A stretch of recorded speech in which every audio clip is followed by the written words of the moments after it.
Documentary of World War One from 1914 through 1918 by Daisy Martinez and Jennifer Torres. Period 3, Mr. Hernandez. Okay, so you know who we are and what we're going to be talking about. So World War One begins July 28th, 1914. Was world conflict, obviously World War. Anyways, it lasted from 1914 through 1919. The fighting lasted only until 1918, of course. The event that sparked it was Archduke Franz Ferdinand, the nephew of Emperor Franz Joseph and heir to the Austro-Hungarian Empire, was shot to death along with his wife by a Siberian nationalist in Sarajevo, Bosnia.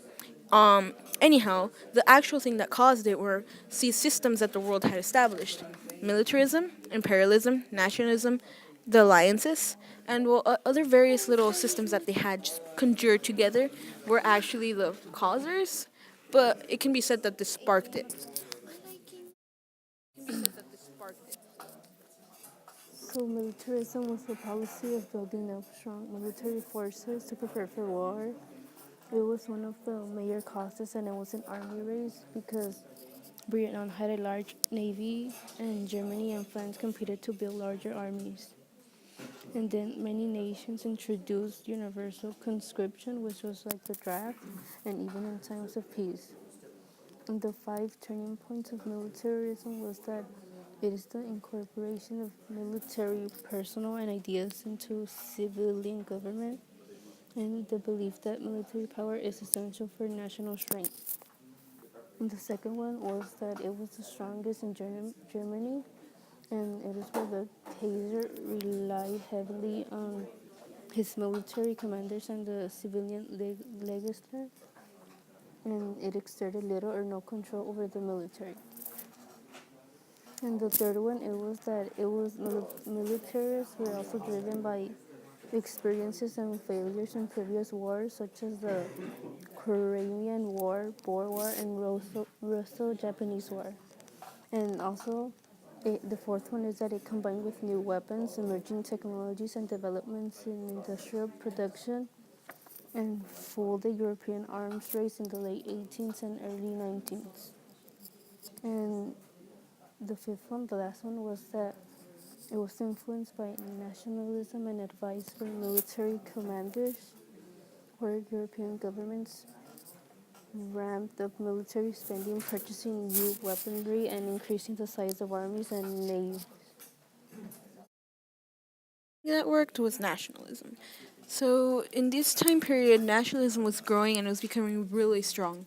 So with all these allegiances that were formed and all these thoughts that people had, they basically got pretty united and they saw each other as a nation, as a place. This led to a certain pride in which if one of them was offended, they were all offended. They all wanted their nation to be strong, to be glorious. Basically, it was pride that inspired the war in a way, pride and union through nationalism. So yeah, they were like, hey, this is our country. No, you will not offend us because they are connected to us, and we will win because we are insert nationality. And that was basically how nationalism helped the war. The cause was imperialism. It is when one country takes over another country economically and politically, and it is known as like an empire. And on this stage of World War One, European nations ruled smaller countries called colonies and competed with each other to gather or assemble more colonies. And gathering colonies is known as is like similar to imperialism. And the purpose of imperialism was and is to build up national wealth and influence by owning colonies. And 5 points, the main points of imperialism was that it was a powerful nation state seizes territories outside its own borders, transforming and governing them as colonies. And the second one was that several European nations had empires in the late 19th century through the British were by far the largest of these. And the third one was that it was a race to acquire the last territories open for colonization. And much of these occurred in Africa, where Vietnam, France, and Germany all competed for new colonial possessions. Okay, so the fourth and final thing that kind of like hid behind the background of the war and caused it was the system of allegiances that they had. So for 20 years, the nations of Europe are like making allegiances. Hey, you come with me. We're on this side. Just joining forces. They joined forces in what was known as the Triple Alliance, which had Germany, Austria-Hungary, and Italy, and it was opposed to the Triple Entente, which was composed of Britain, France, and Russia. So what happens when Austro-Hungary and Serbia start fighting or kind of just arguing against each other?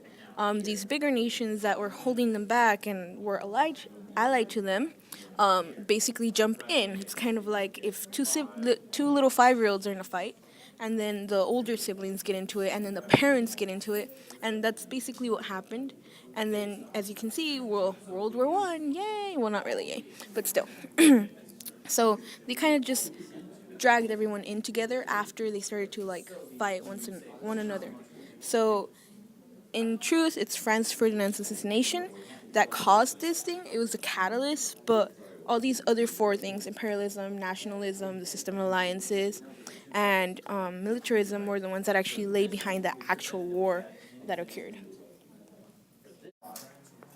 So then, after the big major cause of alliances occurred, there was the technicalities. It was when the actual fighting was taking part.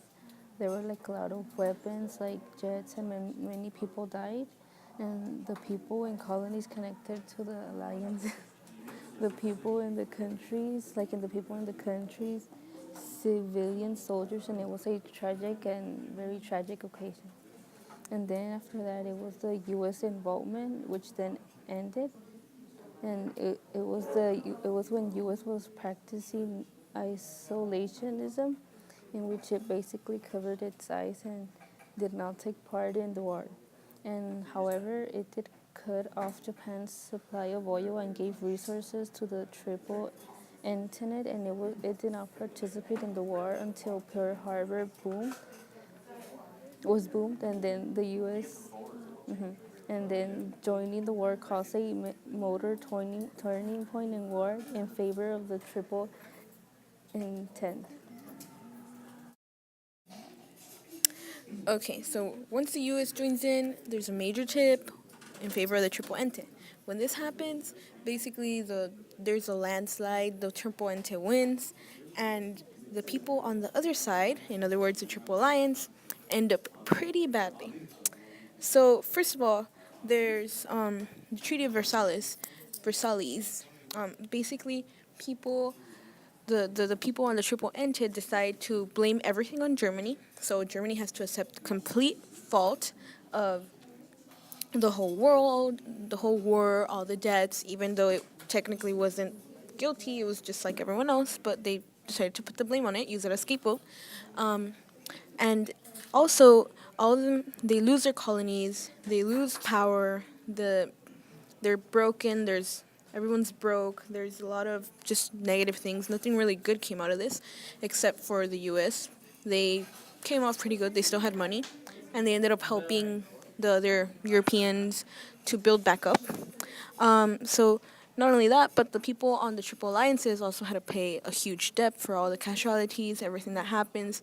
So basically, the losing side ends up pretty badly because of the Treaty of Versailles. The Praetivio lose any form of income. In other words, colonies are not allowed to have an army. They just have horrible consequences. After this, the NATO and the Warsaw Pact are creative, in which basically they just decide that they're going to create unions to preserve peace in that section, and they're going to get involved. So it's basically another system of allegiances, but for peace this time, not just for the nation's individual wishes and desires. United Nations is established, and well, pretty much in all, the U.S. gets pretty good. They have money for a while. They're above everyone, and everyone else is kind of messed up. Pretty much. That's World War One.